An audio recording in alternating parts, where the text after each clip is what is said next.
Good day, everyone! Do you know how to buy or select a car here in the United States? Do you know what to look at? Or even where to look at? Or how to go about the paperwork? Or do you even know where to start? Well, you're in the right place. Let me help you with this video tutorial so you won't have any regrets when you purchase your very first own car here in the United States. I'm Nurse Juan de la Cruz, your OFW nurse. The first thing you have to do is to decide whether you want a brand new car or a second-hand car. What are the pros and cons? For the brand new cars, it is less likely to malfunction as it is brand new. Also, it is under the warranty, so you are secured. The only downside is, it is definitely more expensive. While on the other hand, second-hand cars are cheaper as compared to brand new cars. The downside is, there is definitely a risk involving in buying second-hand cars. You have to have a mechanic to oversee the car before buying it, so you could choose the better option. In the eyes of the normal person, or ignoramus when it comes to car, an interior, shiny, well-polished car would be very enticing. But what actually matters is what's under the hood, which I don't have an idea on how to properly gauge the condition of it. If you know nothing about the cars, better ask someone to come with you that is knowledgeable when it comes to fixing cars, so he or she can determine if the second-hand car is worth buying or not. Like I said, there is a risk. It could run well now, but few months or a year later, it will be broken down in a way that warranty or insurance would not cover it anymore, ending up paying more for it than actually buying a brand new car. But some deals will give you a good break. You just have to have the car assessed properly before buying it. You also have to check through the car maintenance record history as well as the previous incident histories. For this segment, let's focus on buying a brand new car. Tip number 1. Even before you leave your country and go to the United States, you have to go and do your research if you're planning to buy a brand new car. You can browse through car dealership and websites even before you arrive here, which will help you speed things up. You can look at dealership websites to have an idea, like Walters, Bill Collins, Tim Short dealerships. They have different branches depending on the brand they are selling. Example, Walters Toyota, Walters Nissan, or you can go through websites like caravan.com or cargurus.com just to see what it's like to shop a car in the United States. But before that, first locate your place of work or hospital. I'm sure you'll be residing near that place. Then, locate a dealership near that area. You can select approximately around 2 to 3 hours away. It won't be that bad of a drive, honestly. For me, my agency offered to purchase a car via the International Auto Source Company. Here is their website. We are just using this as reference only. I'm not sponsored or paid in any way by them, though it will be nice if they did. Their page provides the most details, and also, it is the easiest way for me to explain things properly in buying cars. I actually tried the pre-owned option, but they told me that it's not offered for my status. So the only option left was for me is either to buy the car or lease the car. Why this was an option for me?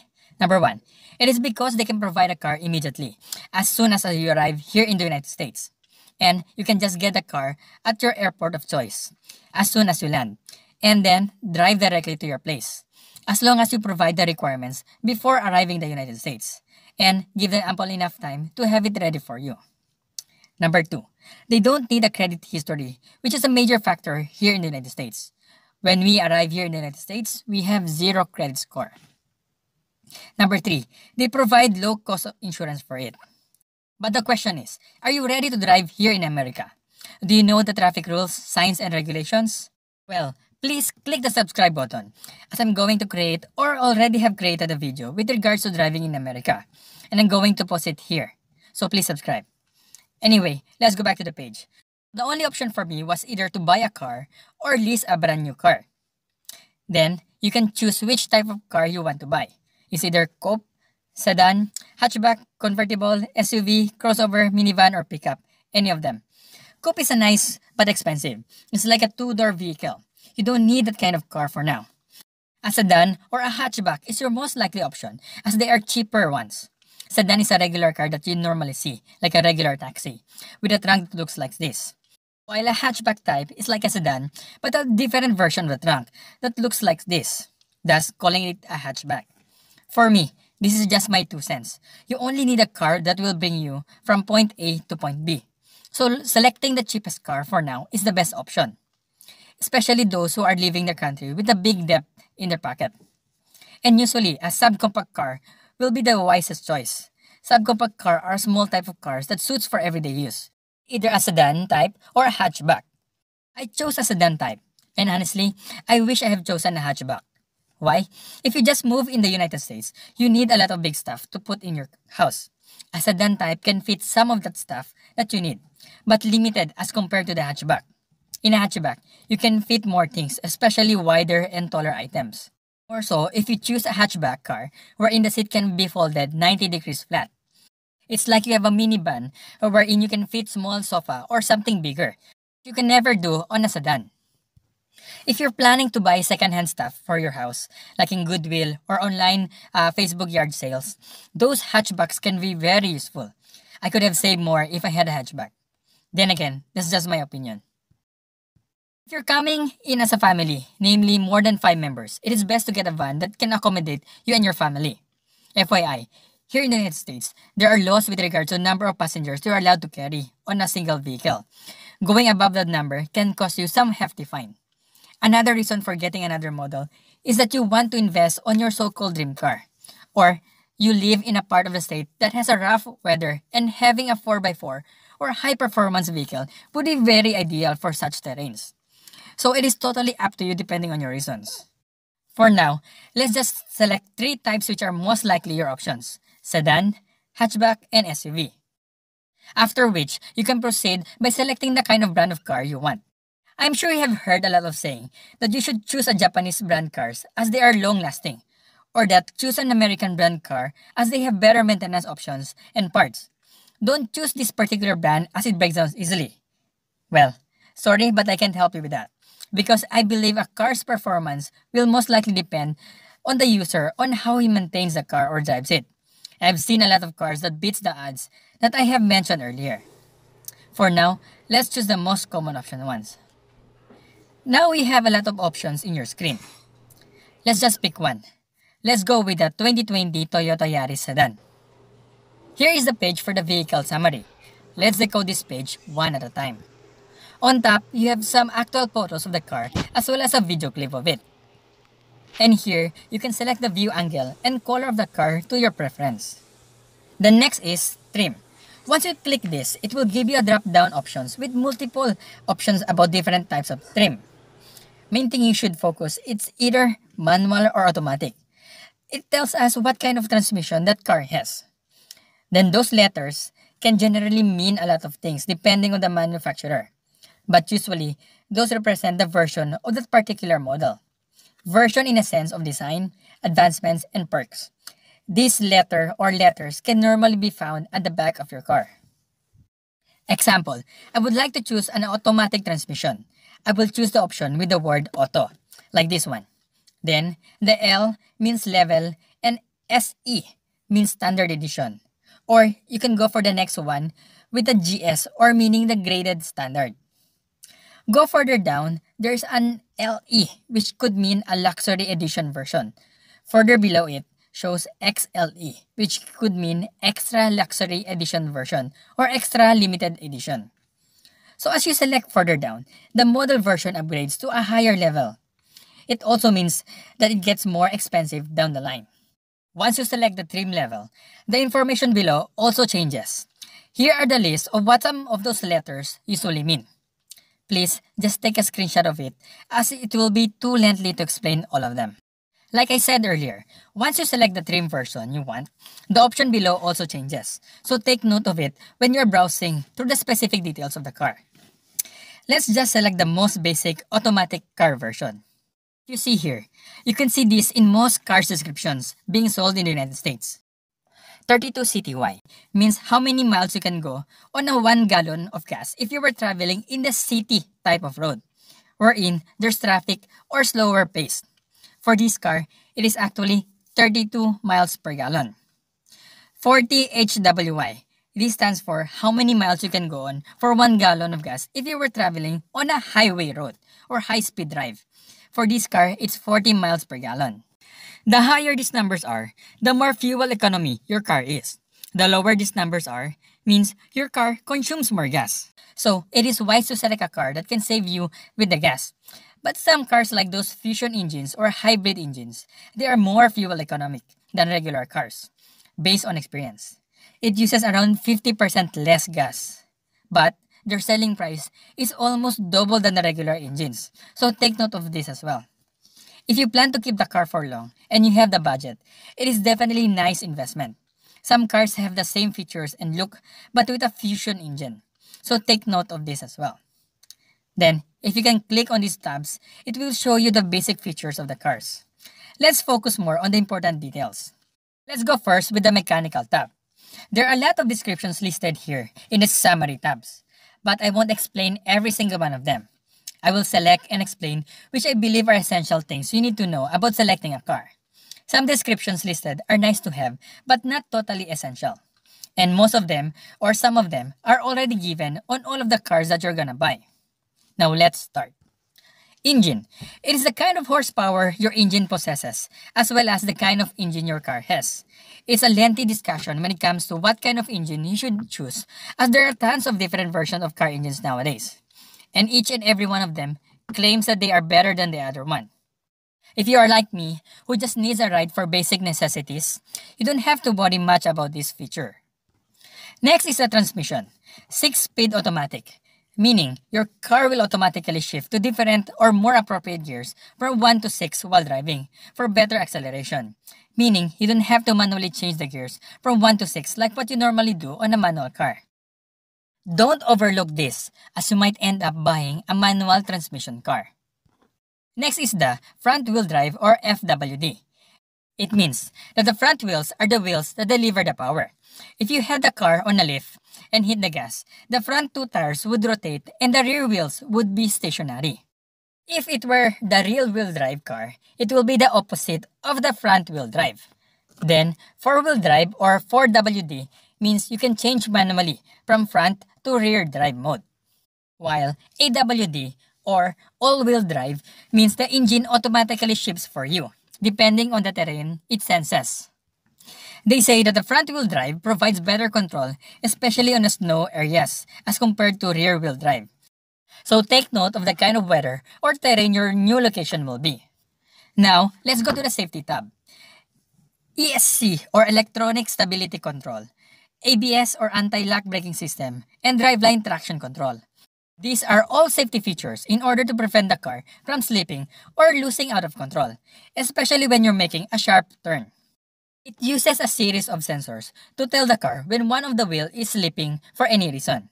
Normally, if your car is slipping, tendency, you will hit the brake pedal. Without the ABS, the wheels will be locked and skidding and spinning is most likely to happen.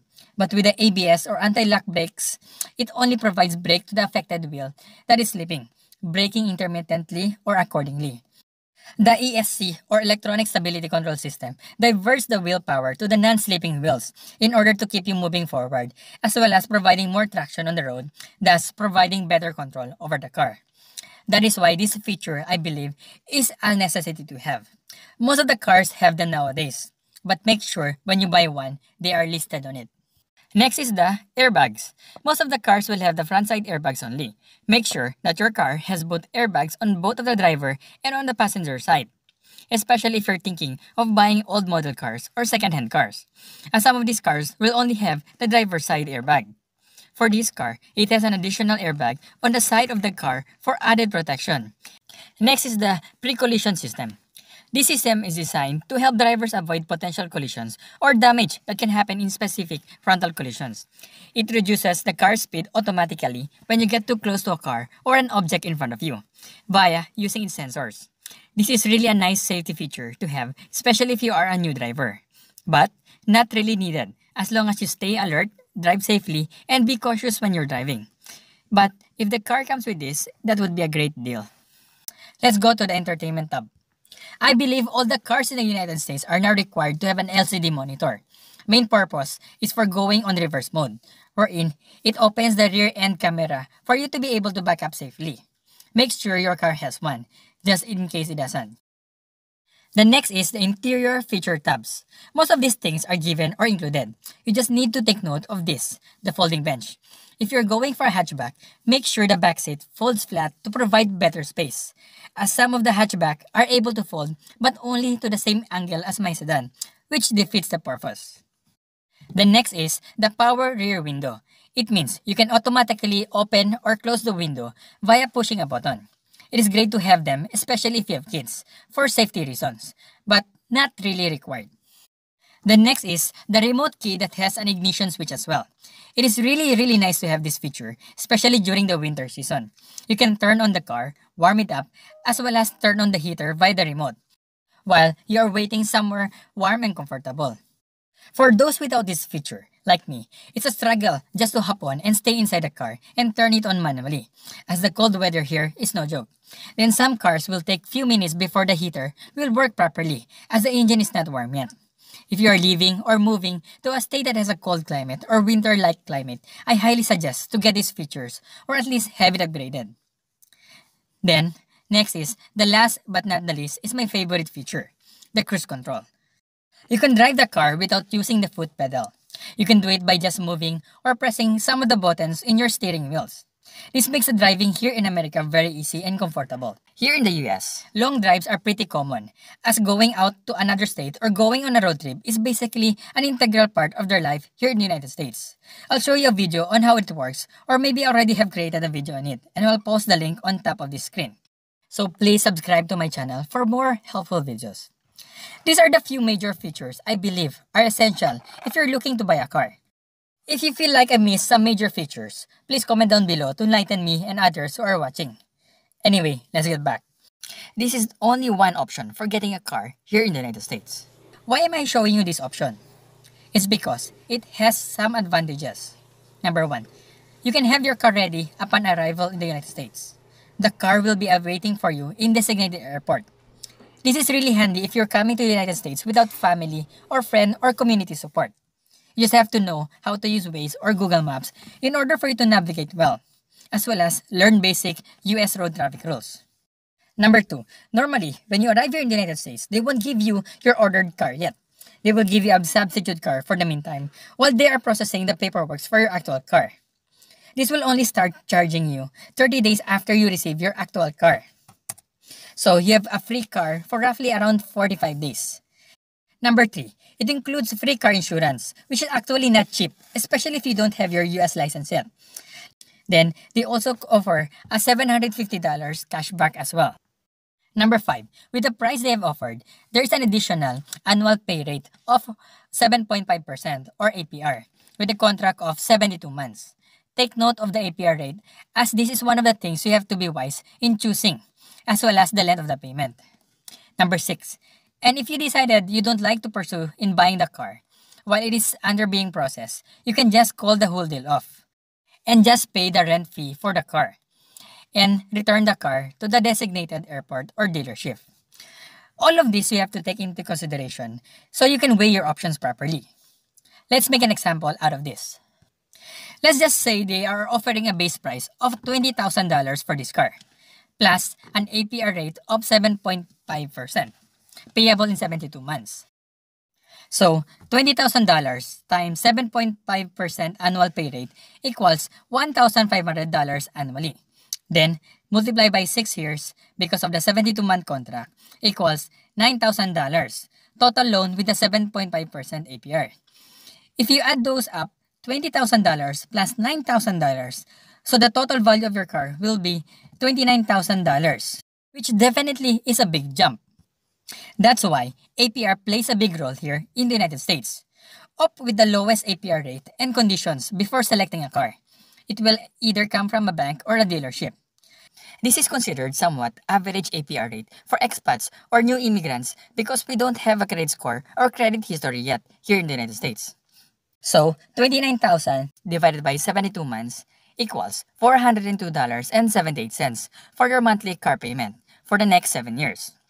For the International Auto Source, they offer incentives like cashbacks of $750, then free car for the first month, worth $375, then free insurance of around $425.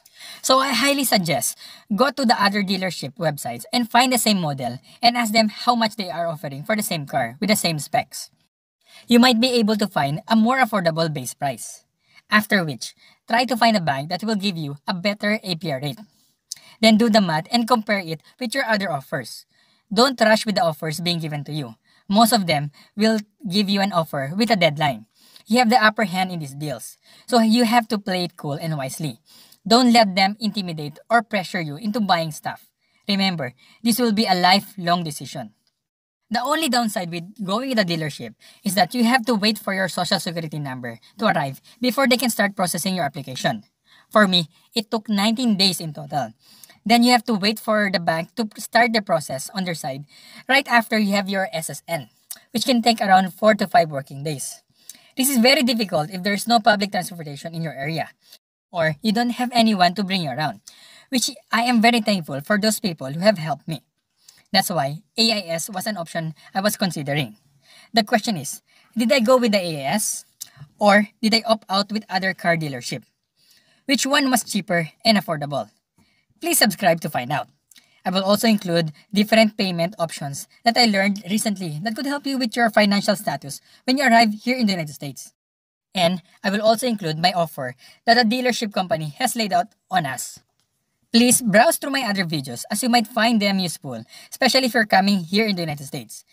Please like, share to your friends, click the notification button, and subscribe to keep you updated so you won't miss on important tips that you can use when you arrive here in the United States. This is Nurse Juan de la Cruz, your OFW nurse. Thank you for watching. God bless.